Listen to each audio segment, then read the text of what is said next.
Maksud saya apa sih ngomong ini? Bapak Ibu yang saya sayangi karena Allah, hidup nih gak ada yang ideal. Jika kita di usia 50-an, 60-an, akan banyak hal-hal yang tidak sesuai dengan keinginan kita. Contoh, izin minta maaf. Kadang-kadang anak udah dewasa tapi belum mandiri, bawa beban pikiran. Kadang-kadang menantu gak pernah ngunjungin kita, bawa lagi beban pikiran. Kadang-kadang lo anak kok gak pernah ke rumah ya, bawa lagi masuk lagi dalam file otak kita. Kadang-kadang loh kok menantu gak suka sama saya ya, padahal saya udah tua, masuk lagi dalam pikiran kita. Lah kita sakit kok anak gak datang ya ke rumah, masuk lagi dalam pikiran kita. Oh kok saya udah lama gak dikunjungin anak ya, sampai ada orang tua yang bilang tunggu mati aku dulu baru kalian datang, masuk lagi dalam pikiran orang tua. Kadang-kadang kita pergi majelis taklim, rumah kayak gitu kondisinya, kawan-kawan menyinggung kita pula, masuk lagi dalam kepala kita. Saya ingin berpesan kepada, saya anggap sebagai orang tua saya lah. Ini juga saya bilang sama orang tua kandung saya. Di usia mak, di usia bapak sekarang ini, fokus aja gimana caranya masuk surga. Kalau ada anak menantu yang tak sesuai keinginan hati kita, ikhlaskan. Kalau ada anak yang masih melawan, ingatkan, ikhlaskan. Ibaratnya tawakal, detachment. Kita nggak bisa merubah itu semuanya. Kalau ada kita sakit, kok nggak dikunjungi ya? Kok nggak datang juga ya? Anakku mapan, kok nggak bantu aku ya? Ikhlaskan. Kok ikhlaskan Ustazah? Selamatkan pikiran kita. Selamatkan pikiran kita. Hidup ini tidak ideal Bapak Ibu. Saya sangat mengkhawatirkan banyak orang tua yang itu mereka pikirkan.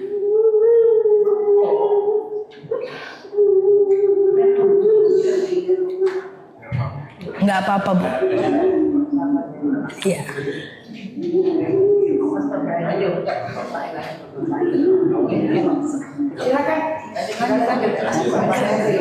Nanti saya ke sana ya. Aman ya Bu? Insyaallah. Ada apa-apa?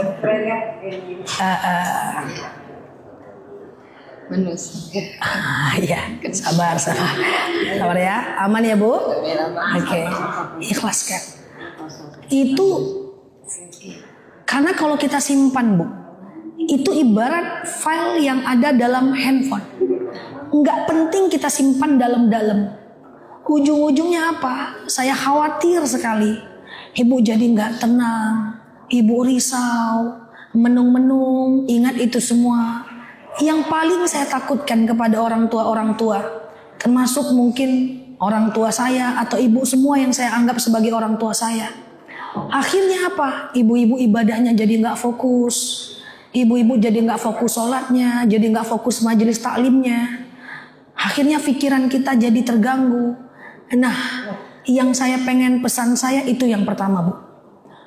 Akan banyak hal di luar kondisi kita. Kira-kira Bapak Ibu bisa mengikhlaskan itu semua? Kira-kira Bapak Ibu bisa ikhlaskan itu semua? Bu, saya selalu bilang kepada jemaah yang orang tua, apapun kondisi anak kita, menantu kita, saya izin minta maaf. Paksakan diri tetap ridhoi mereka ya.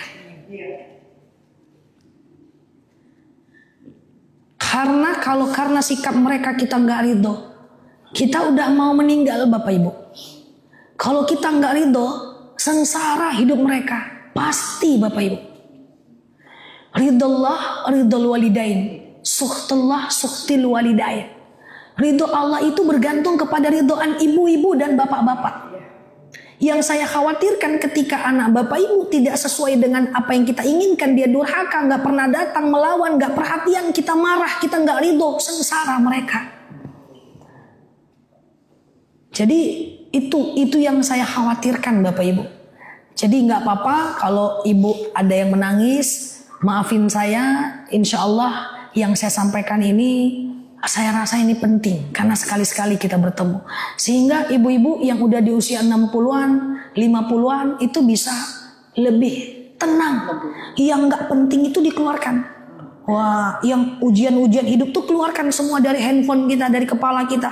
Lalu kita akan lebih tenang. Kalau kita lebih tenang, insya Allah kan kita sebenarnya hidup bisa ya Bapak Ibu ya. Kita kadang-kadang juga nggak berharap anak ya Bapak Ibu ya. Kita masih ada uang secukupnya. Entah kita punya uang pensiun, entah dari kontrakan kita cukup ya. Kadang-kadang pengen sekedar mereka peduli tapi nggak juga gitu kan. Sampai ada orang tua yang ngomong sama saya kalau dia susah saya bantu dia. Kalau dia nggak datang nggak bawa apa-apa saya nggak apa-apa. Yang penting kalau dia susah saya kasih dia uang. Tapi datanglah. Yang lebih saya sedih lagi, kejadian asli dari jemaah saya. Bapak itu orangnya terbelakang banget. Handphone nggak ngerti, handphone zaman dahulu. Sampai dia kira handphonenya rusak. Saking nggak ada anak yang menelpon Pak.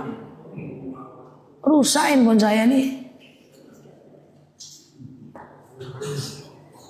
Ini penting Bapak Ibu yang saya sayangi karena Allah. Saya tidak bermaksud menggurui. Tapi demi Allah harus kita ikhlaskan itu semua. Tujuannya apa? Kita keluarkan dari dalam hati kita. Gak ada hidup kita yang sempurna. Gak ada. Akan ada kondisi seperti itu. Dan kadang-kadang dia baik sama kita tapi sesama dia bertengkar. Adik-beradik bertengkar. Pusing juga kita. Nah itu dikeluarkan. Insya Allah kalau kita udah merawat anak dengan baik, udah merawat mereka dengan baik, itu udah nggak tanggung jawab kita lagi kok. Pada akhirnya Bapak Ibu di akhirat kita masing-masing kok.